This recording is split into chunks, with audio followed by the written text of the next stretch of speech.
城市 SUV 的设计风格呢，逐渐已经转向了一个个性化和年轻化的一个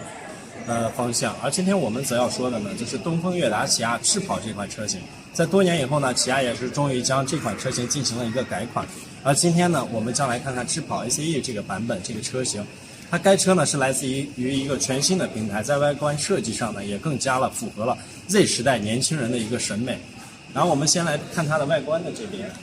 智跑 ACE 的前脸进气格栅呢与现款车型呢是截然不同的，因为它这个 ACE 的它这个前脸的进气格栅呢，它采用依然是保留了一个虎啸式进气的一个格栅，但通风口的面积啊，大家可以发现是增大了非常多，然后它一个直瀑式的线条呢是让我们这台车啊看起来更加拥有了冲击力。然后车头正中间的这个起亚的这个全新的 logo 啊，这个看起来呢它的高级感呢则是增加了不少。但是新的 logo 可能对于消费者来说，它需要有一个适应的一个阶段。车头下包围呢，则是采用了一个银色的一个镀铬饰条，然后与三角形的一个设计的雾灯区相搭配的话，它车头更具了一个层次感。然后该车型的它的车长呢，其实与现款的比较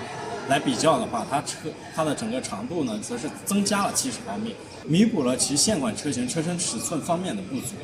然后我们再来看一下车身的侧面，车身侧面的设计呢，其实它依旧是保留了一些现款的影子啊，但是在此基础上呢，则是进行了一定的优化，因为它的线条呢是比较的硬朗，然后一个贯穿式的一个腰线呢是更具一个力量感，然后车窗呢采用了一个橡胶条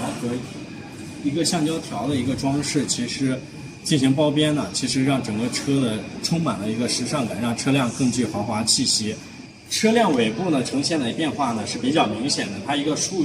式的一个设计，然后它的尾灯呢是嵌入的是 LED 的一个光源，然后尾灯呢还要采用了一个熏黑的一个处理，然后说当尾灯点亮的话，它会更加的含蓄。然后它其实从前脸来说的话，其实感觉到它的整个后面呢其实更具一些时尚感和美观的。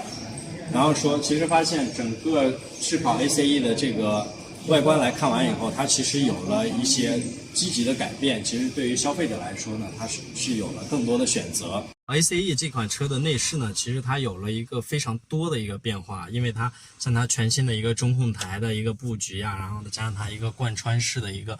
空调通风口啊，然后它全新的液晶的仪表盘和那个显示屏啊，这些通通都有，再加上一个手机的无线充电，然后倒车影像、泊车入位等功能，其实它为消费者营造了一个更加智能科技的智能驾舱。那个配色呢，也是进行了一个诸多的设计，给到了消费者一个更多的个性化的一个选择。大家可以看到这个中控屏下面呢，它其实在贯穿式的这个空调出风口下面呢，它基本上现在全部都是采用了一个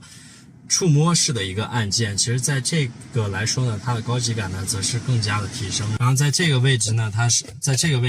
配备了一个手机无线充电，当上车以后将手机放在这里，那么解决了你的那个手机焦虑的一个问题。在这里它还配备了 USB 口啊，12伏的一个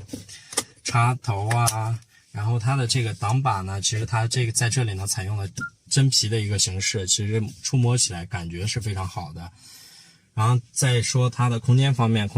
其实它因为这款车呢与现款车型相比较，车长呢增加了70毫米，所以说来说的它的整个坐姿，就是驾驶位的一个坐姿啊，或者说它整个坐乘感受啊是非常好的。就是说它头部空间呢其实也有1拳多，1拳4指的大概的一个东西。其实是总体来说呢，这款车的整个内饰啊，包括它的空间还是非常不错的。因为今天我们参加的活动呢是一个静态的鉴赏的活动，所以说关于动力部分呢可能没有办法给大家展示，但可以来说的话，就是这款车型呢分为2套动力总成，一套动力总成呢是以途胜 L 的相同的 1.5T 的一个发动机，然后它配的是7速双离合的一个变速器，然后这套 1.5T 的呢，最大马力呢可以达到200马力，然后它的峰值扭矩呢则是为254牛米。所以然后还有一套呢，就是我们现在在做的这款车型，它为什么会在智跑改款之后采用2套动力系统呢？因为 2.0 升的一个动力的这款车型呢，在现在来说他们卖的还是非常不错的，然后 1.5T 的主要为了破圈呢想要打入到 Z 时代年轻人的一个消费群体，